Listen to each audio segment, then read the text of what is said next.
Deuxième épître aux Corinthiens. Lecture des chapitres 1 à 13. Photos et prise de son, le Nouveau Testament.blogspot.com. Jésus est en vie. Abonnez-vous. Paul, apôtre de Jésus-Christ par la volonté de Dieu, et le frère Timothée, à l'Église de Dieu qui est à Corinthe, et à tous les saints qui sont dans toute l'Achaïe. Que la grâce et la paix vous soient données de la part de Dieu notre Père et du Seigneur Jésus-Christ.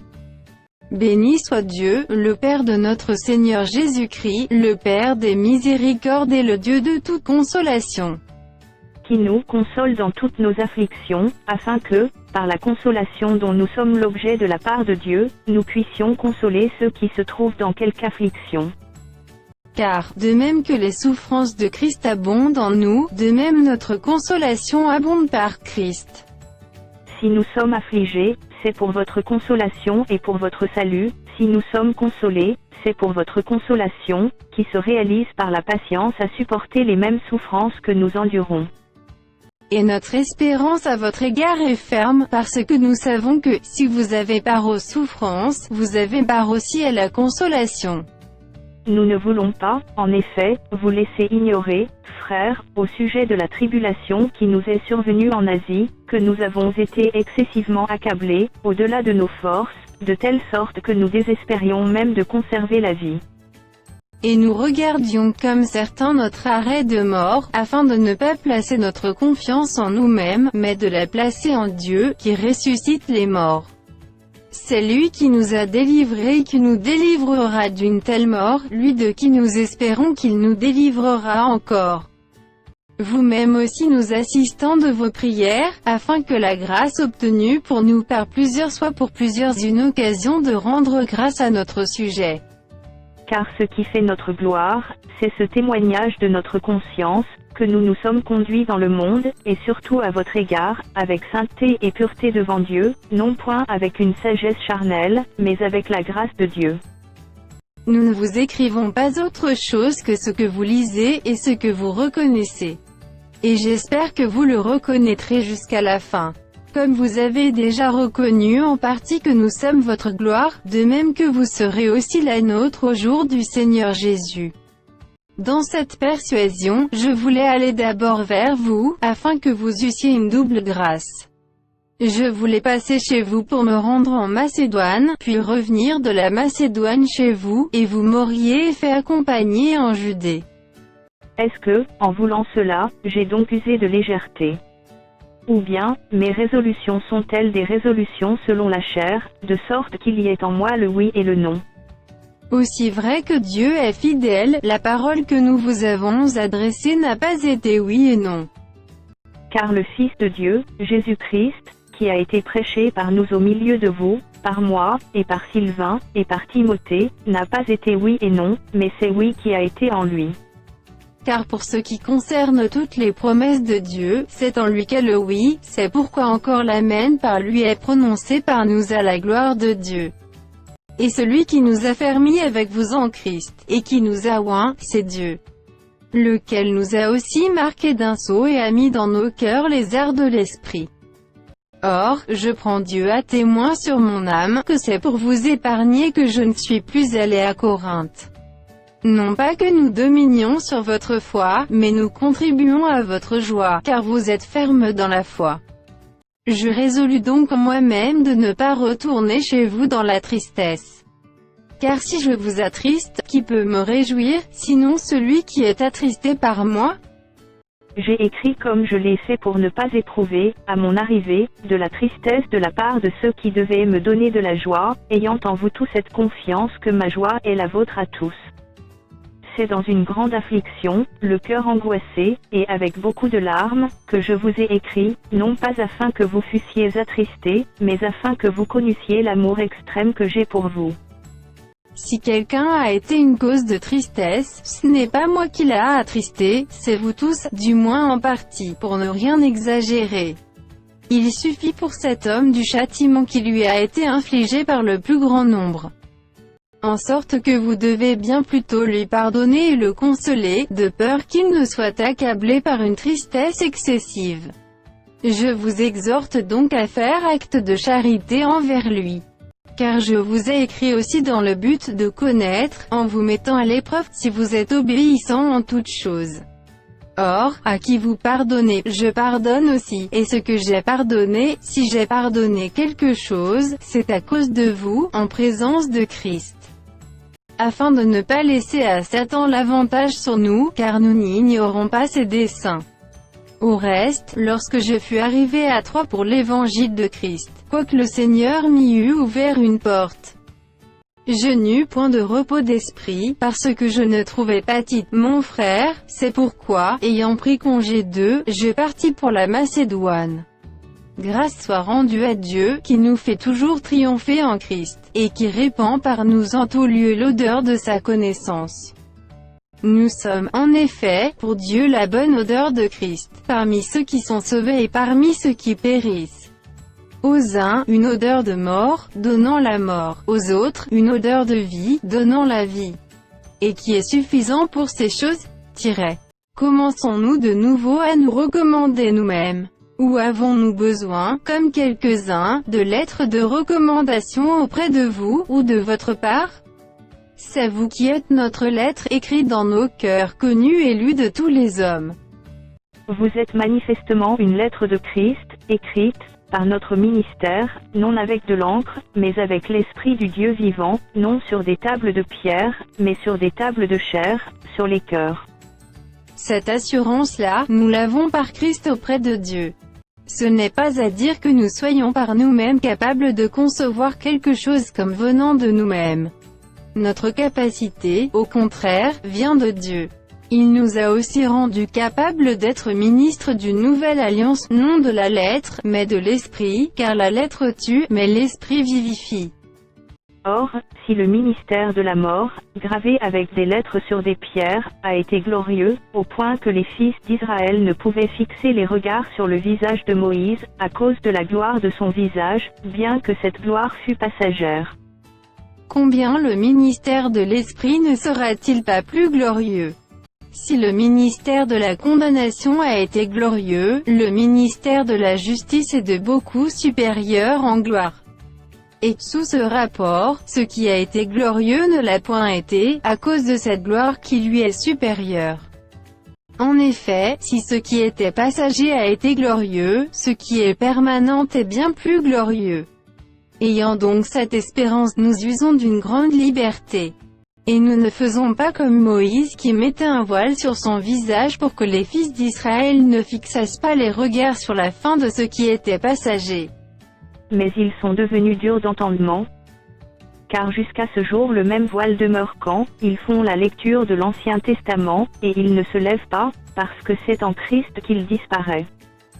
Jusqu'à ce jour, quand on lit Moïse, un voile est jeté sur leur cœur. Mais lorsque les cœurs se convertissent au Seigneur, le voile est ôté. Or, le Seigneur c'est l'Esprit, et là où est l'Esprit du Seigneur, là est la liberté. Nous tous qui, le visage découvert, contemplons comme dans un miroir la gloire du Seigneur, nous sommes transformés en la même image, de gloire en gloire, comme par le Seigneur, l'Esprit. C'est pourquoi, ayant ce ministère, selon la miséricorde qui nous a été faite, nous ne perdons pas courage.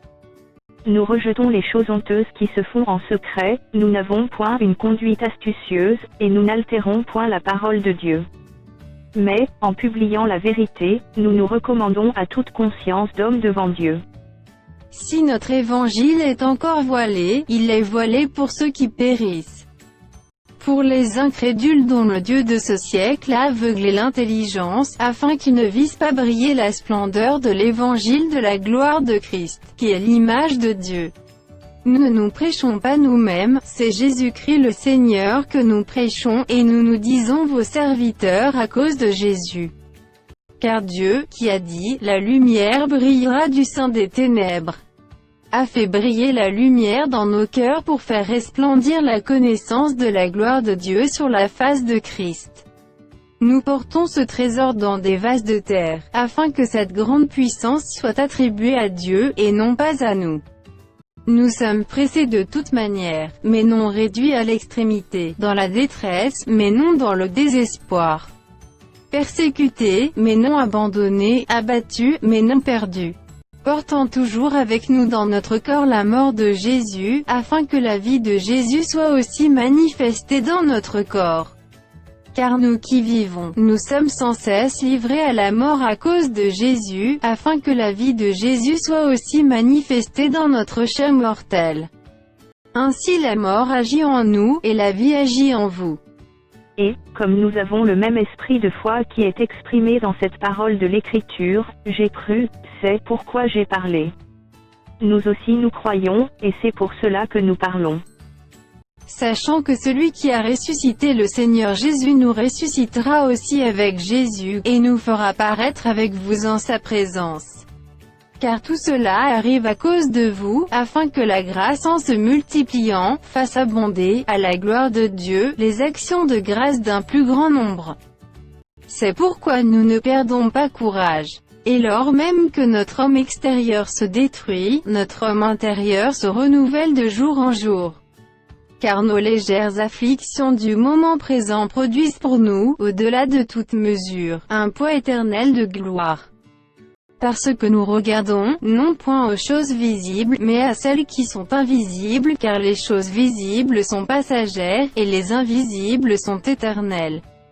Nous savons, en effet, que, si cette tente où nous habitons sur la terre est détruite, nous avons dans le ciel un édifice qui est l'ouvrage de Dieu, une demeure éternelle qui n'a pas été faite de main d'homme.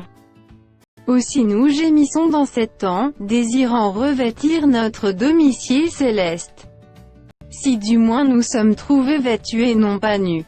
Car tandis que nous sommes dans cette tente, nous gémissons, accablés, parce que nous voulons, non pas nous dépouiller, mais nous revêtir, afin que ce qui est mortel soit englouti par la vie. Et celui qui nous a formés pour cela, c'est Dieu, qui nous a donné les arts de l'esprit. Nous sommes donc toujours pleins de confiance, et nous savons qu'en demeurant dans ce corps nous demeurons loin du Seigneur. Car nous marchons par la foi et non par la vue.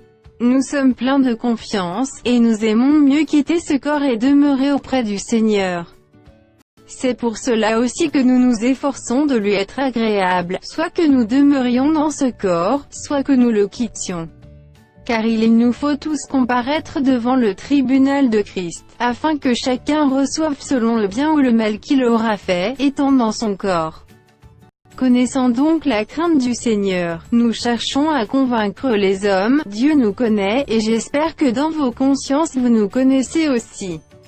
Nous ne nous recommandons pas de nouveau nous-mêmes auprès de vous, mais nous vous donnons occasion de vous glorifier à notre sujet, afin que vous puissiez répondre à ceux qui tirent gloire de ce qui est dans les apparences et non dans le cœur.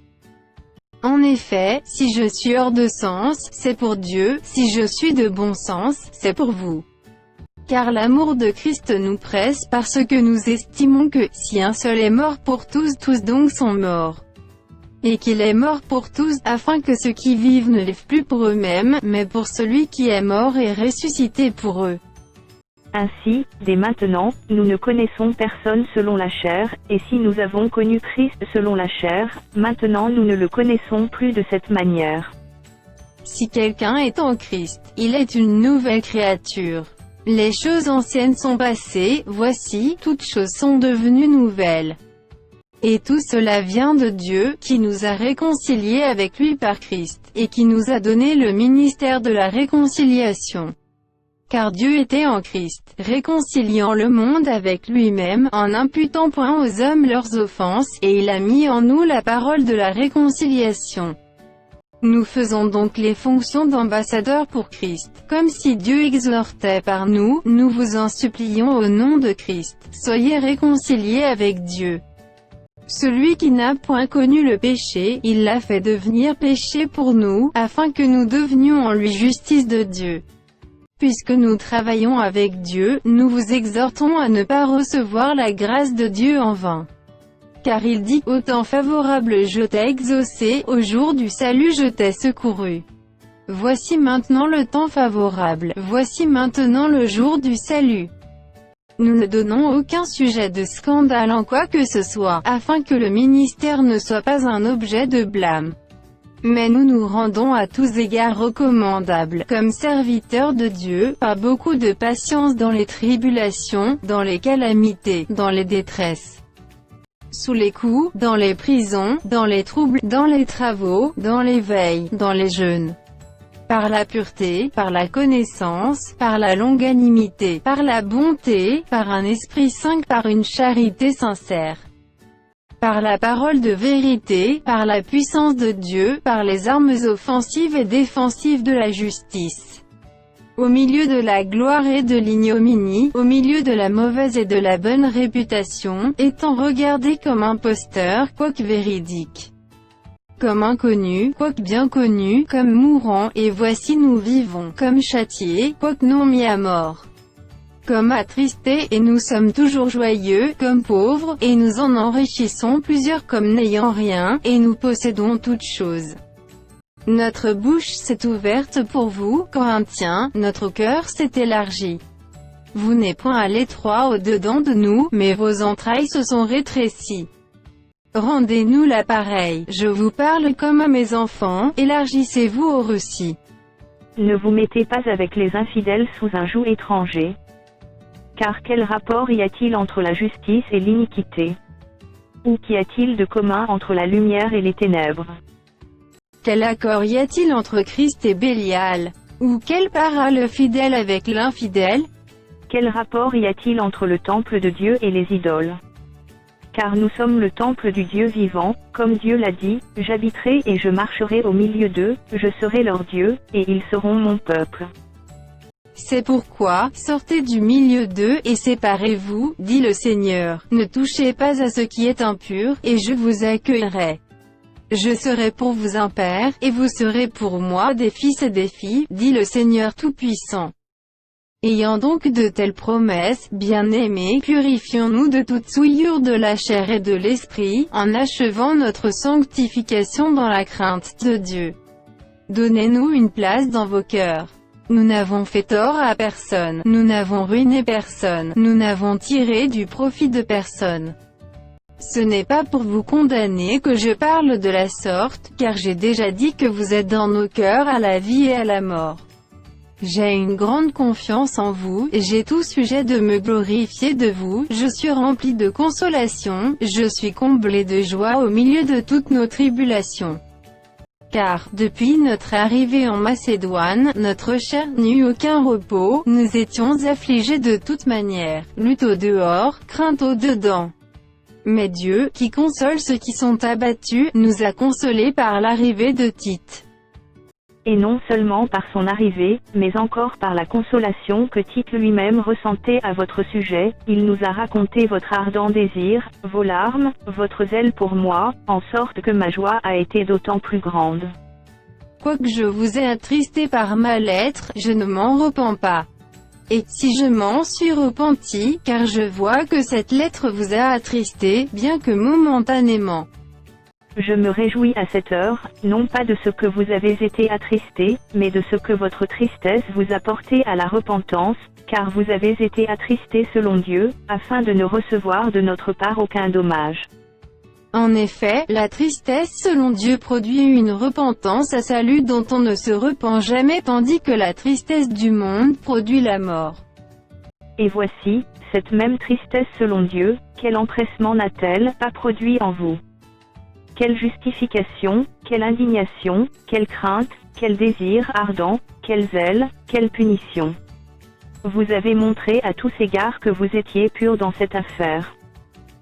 Si donc je vous ai écrit, ce n'était ni à cause de celui qui a fait l'injure, ni à cause de celui qui l'a reçu, c'était afin que votre empressement pour nous fût manifesté parmi vous devant Dieu.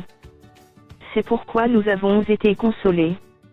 Mais, outre notre consolation, nous avons été réjouis beaucoup plus encore par la joie de Tite, dont l'esprit a été tranquillisé par vous tous.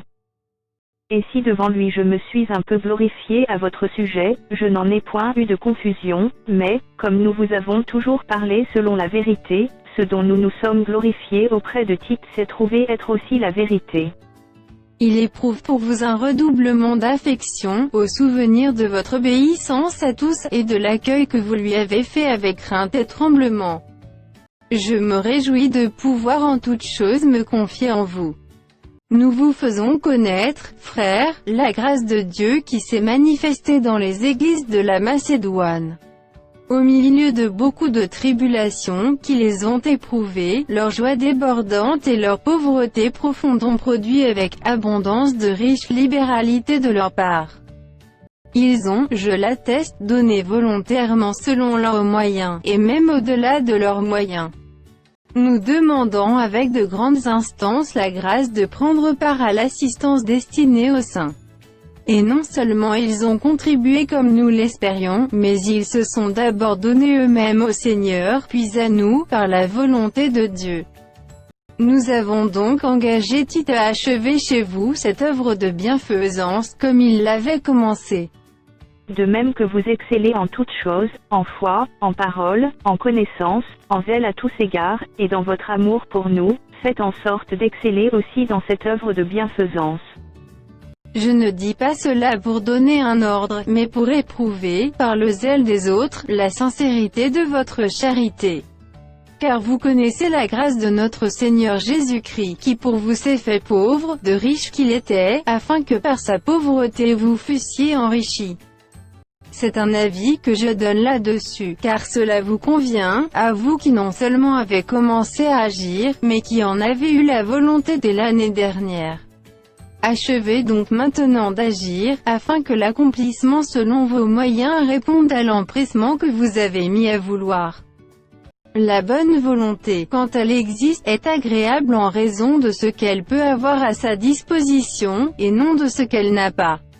Car il s'agit, non de vous exposer à la détresse pour soulager les autres, mais de suivre une règle d'égalité, dans la circonstance présente votre superflu pourvoira à leurs besoins, afin que leur superflu pourvoie pareillement au vôtre, en sorte qu'il y ait égalité. Selon qu'il est écrit, celui qui avait ramassé beaucoup n'avait rien de trop, et celui qui avait ramassé peu n'en manquait pas. Grâce soit rendue à Dieu de ce qu'il a mis dans le cœur de Tite le même empressement pour vous. Car il a accueilli notre demande, et c'est avec un nouveau zèle et de son plein gré qu'il part pour aller chez vous. Nous envoyons avec lui le frère dont la louange en ce qui concerne l'Évangile est répandue dans toutes les églises. Et qui, de plus, a été choisi par les églises pour être notre compagnon de voyage dans cette œuvre de bienfaisance, que nous accomplissons à la gloire du Seigneur même et en témoignage de notre bonne volonté. Nous agissons ainsi, afin que personne ne nous blâme au sujet de cette abondante collecte, à laquelle nous donnons nos soins. Car nous recherchons ce qui est bien, non seulement devant le Seigneur, mais aussi devant les hommes.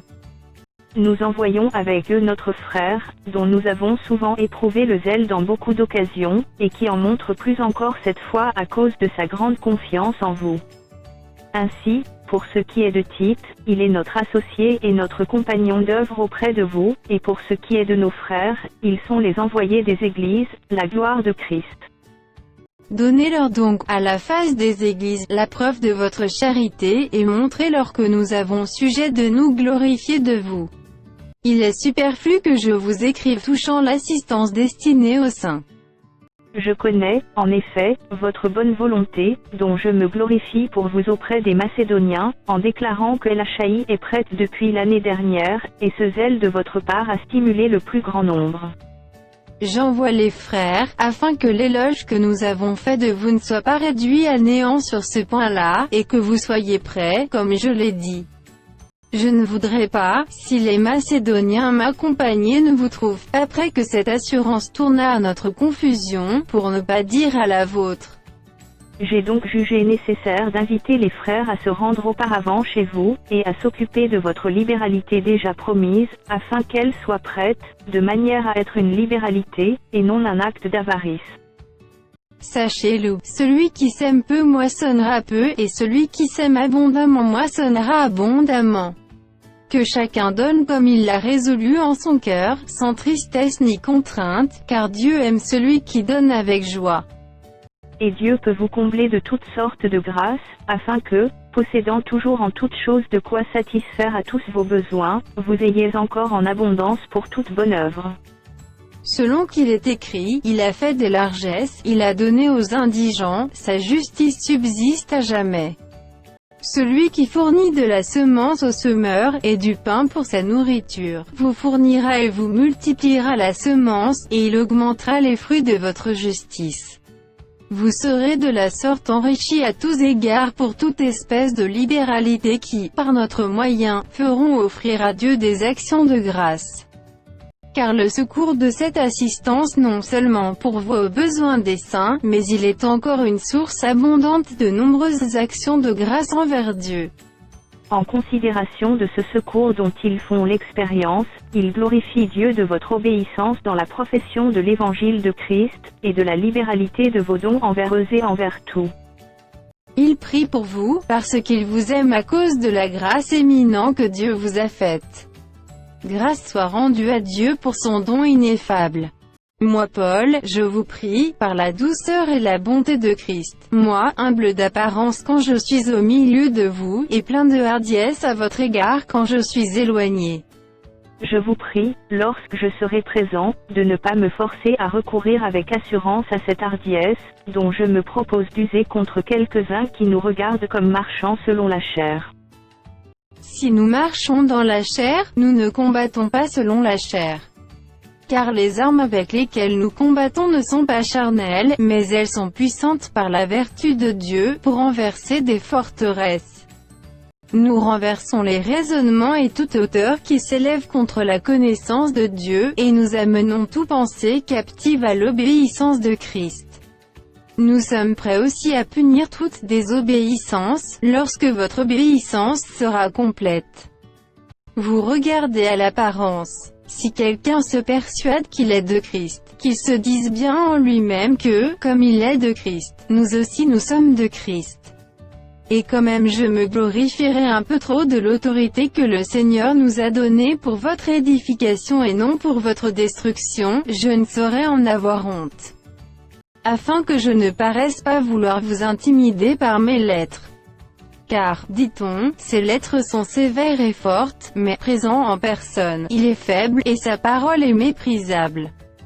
Que celui qui parle de la sorte considère que tel nous sommes en parole dans nos lettres, étant absents, tel aussi nous sommes dans nos actes, étant présents.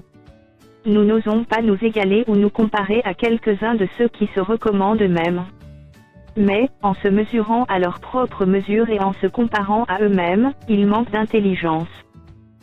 Pour nous, nous ne voulons pas nous glorifier hors de toute mesure, nous prendrons, au contraire, pour mesure les limites du partage que Dieu nous a assigné, de manière à nous faire venir aussi jusqu'à vous. Nous dépassons point nos limites, comme si nous n'étions pas venus jusqu'à vous, car c'est bien jusqu'à vous que nous sommes arrivés avec l'évangile de Christ. Ce n'est pas hors de toute mesure, ce n'est pas des travaux d'autrui, que nous nous glorifions, mais c'est avec l'espérance, si votre foi augmente, de grandir encore davantage parmi vous, selon les limites qui nous sont assignées. Et d'annoncer l'évangile au-delà de chez vous, sans nous glorifier de ce qui a été fait dans les limites assignées à d'autres. Que celui qui se glorifie dans le Seigneur. Car ce n'est pas celui qui se recommande lui-même qui est approuvé, c'est celui que le Seigneur recommande. Oh, si vous pouviez supporter de ma part un peu de folie. Mais vous, me supportez. Car je suis jaloux de vous d'une jalousie de Dieu, parce que je vous ai fiancé à un seul époux pour vous présenter à Christ comme une vierge pure. Toutefois, de même que le serpent séduisit Ève par sa ruse, je crains que vos pensées ne se corrompent et ne se détournent de la simplicité à l'égard de Christ. Car, si quelqu'un vient vous prêcher un autre Jésus que celui que nous avons prêché, ou si vous recevez un autre esprit que celui que vous avez reçu, ou un autre évangile que celui que vous avez embrassé, vous le supportez fort bien. Or, j'estime que je n'ai été inférieur en rien à ces apôtres par excellence. Si je suis un ignorant sous le rapport du langage, je ne le suis point sous celui de la connaissance, et nous l'avons montré parmi vous à tous égards et en toutes choses. Ou bien, ai-je commis un péché parce que, m'abaissant moi-même afin que vous fussiez élevés, je vous ai annoncé gratuitement l'évangile de Dieu ? J'ai dépouillé d'autres églises, en recevant d'elles un salaire, pour vous servir. Et lorsque j'étais chez vous et que je me suis trouvé dans le besoin, je n'ai été à charge à personne, car les frères venus de Macédoine ont pourvu à ce qui me manquait. En toute chose je me suis gardé de vous être à charge, et je m'en garderai. Par la vérité de Christ qui est en moi, je déclare que ce sujet de gloire ne me sera pas enlevé dans les contrées de l'Achaïe.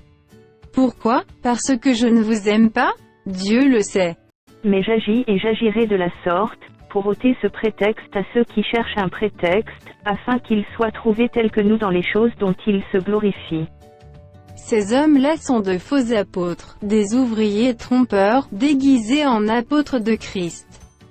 Et cela n'est pas étonnant, puisque Satan lui-même se déguise en ange de lumière.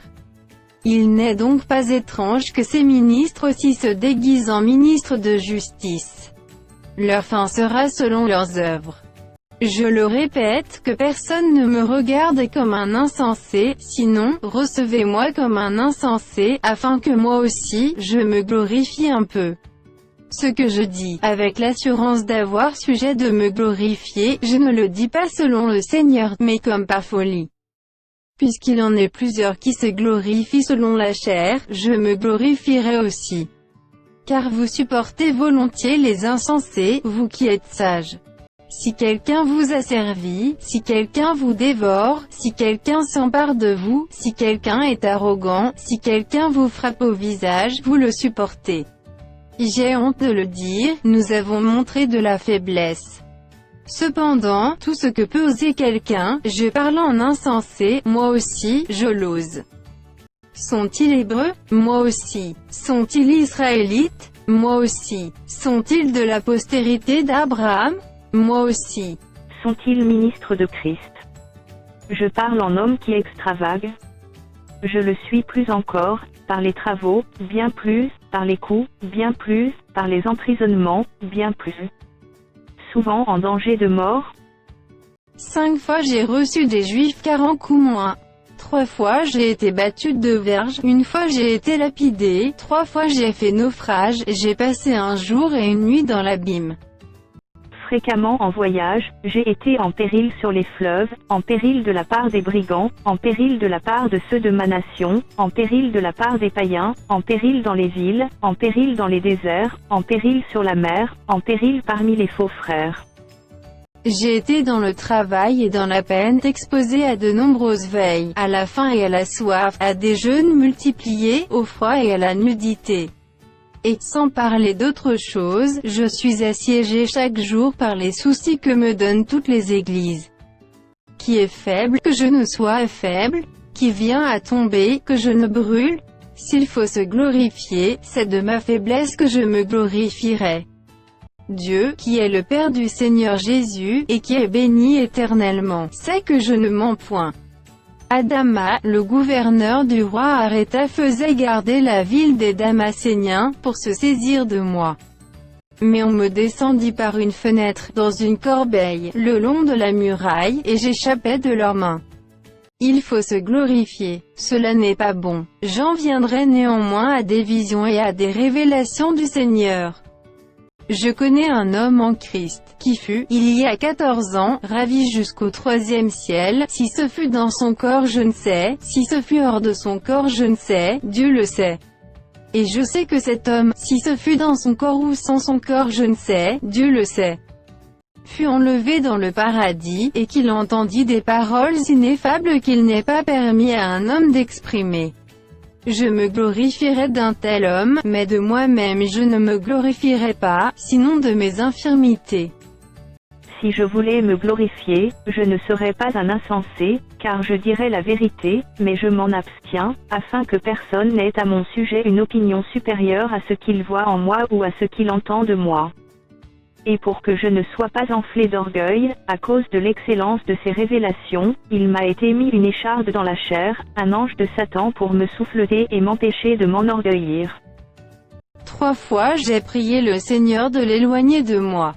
Et il m'a dit, ma grâce te suffit, car ma puissance s'accomplit dans la faiblesse. Je me glorifierai donc bien plus volontiers de mes faiblesses, afin que la puissance de Christ repose sur moi. C'est pourquoi je me plais dans les faiblesses, dans les outrages, dans les calamités, dans les persécutions, dans les détresses, pour Christ, car, quand je suis faible, c'est alors que je suis fort.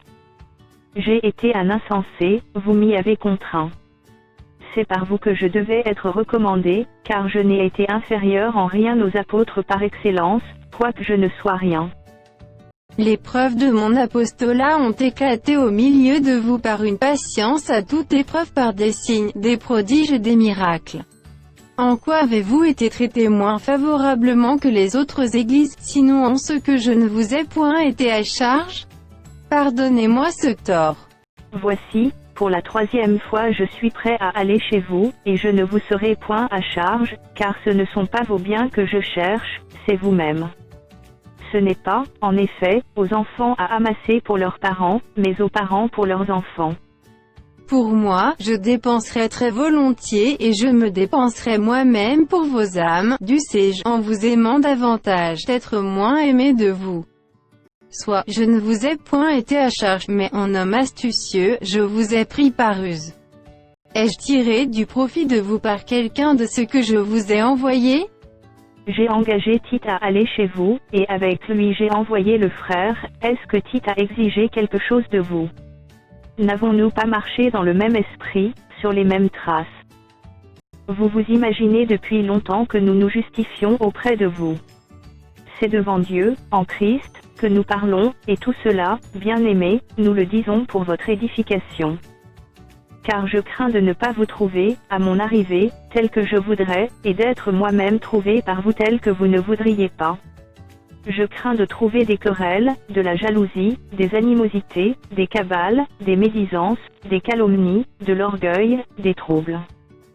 Je crains qu'à mon arrivée mon Dieu ne m'humilie de nouveau à votre sujet, et que je n'aie à pleurer sur plusieurs de ceux qui ont péché précédemment et qui ne se sont pas repentis de l'impureté, de l'impudicité et des dissolutions auxquelles ils se sont livrés. Je vais chez vous pour la 3e fois. Toute affaire se réglera sur la déclaration de 2 ou de 3 témoins. Lorsque j'étais présent pour la 2e fois, j'ai déjà dit, et aujourd'hui que je suis absent je dis encore d'avance à ceux qui ont péché précédemment et à tous les autres que, si je retourne chez vous, je n'userai d'aucun ménagement. Puisque vous cherchez une preuve que Christ parle en moi, lui qui n'est pas faible à votre égard, mais qui est puissant parmi vous. Car il a été crucifié à cause de sa faiblesse, mais il vit par la puissance de Dieu. Nous aussi, nous sommes faibles en lui, mais nous vivrons avec lui par la puissance de Dieu pour agir envers vous. Examinez-vous vous-même, pour savoir si vous êtes dans la foi, éprouvez-vous vous-même. Ne reconnaissez-vous pas que Jésus-Christ est en vous? À moins peut-être que vous ne soyez réprouvés. Mais j'espère que vous reconnaîtrez que nous ne sommes pas réprouvés. Cependant nous prions Dieu que vous ne fassiez rien de mal, non pour paraître nous-mêmes approuvés, mais afin que vous pratiquiez ce qui est bien et que nous soyons comme réprouvés. Car nous n'avons pas de puissance contre la vérité, nous n'en avons que pour la vérité. Nous nous réjouissons lorsque nous sommes faibles, tandis que vous êtes forts, et ce que nous demandons dans nos prières, c'est votre perfectionnement. C'est pourquoi j'écris ces choses étant absent, afin que, présent, je n'ai pas à user de rigueur, selon l'autorité que le Seigneur m'a donnée pour l'édification et non pour la destruction. Au reste, frères, soyez dans la joie, perfectionnez-vous, consolez-vous, ayez un même sentiment, vivez en paix, et le Dieu d'amour et de paix sera avec vous. Saluez-vous les uns les autres par un saint baiser. Tous les saints vous saluent. Que la grâce du Seigneur Jésus-Christ, l'amour de Dieu, et la communication du Saint-Esprit, soient avec vous tous.